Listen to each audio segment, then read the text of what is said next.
Section 147 of the Negotiable Instruments Act was incorporated by Negotiable Instruments (Amendment and Miscellaneous Provisions Act, 2002. The contention of the petitioner is that Section 147 of the NI Act enables the parties to compound the offence under this Act at any time, and there is no bar in compounding the case after conviction is confirmed by the highest court.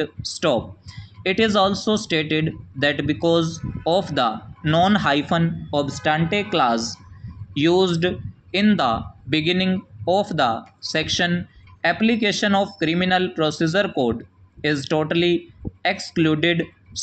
Therefore, sections 320 and 362 of CRPC have to be ignored, and once the matter is settled on a petition under section 482 of CRPC by using inherent powers, this court can accept the compounding and nullify the conviction and sentence already passed by the court and attained finality.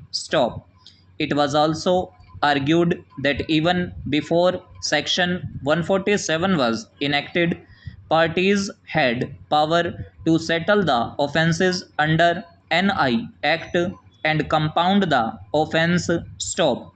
For accepting the compounding petition by the court, no proceedings need be pending before the court.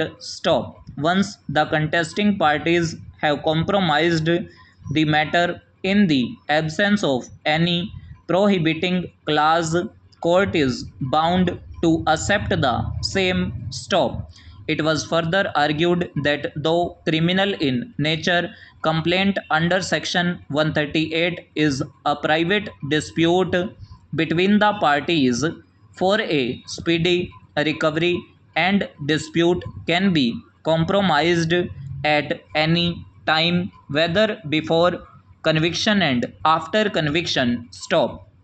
But it cannot be stated that Section 138 was incorporated only as a means for speedy recovery of a civil dispute. Sections 138 to 142 was inserted by the Banking, Public Financial Institutions and Negotiable Instruments Laws (Amendment) Act 1988.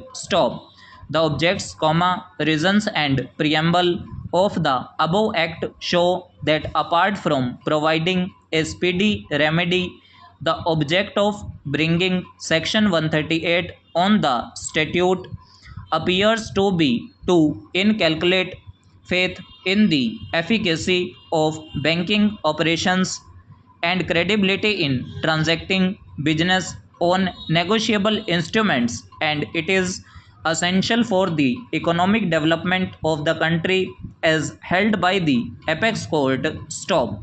The expressions compromise and compounding are not synonyms in criminal jurisprudence, even though these expressions are usually used without any distinction. Any disputes can be compromised between the parties if the terms are not illegal. But only a compoundable offence allowed by law can be compounded. A dispute relating to a crime can be compromised even before case is registered, and in that case victim of the crime may refuse to file a complaint.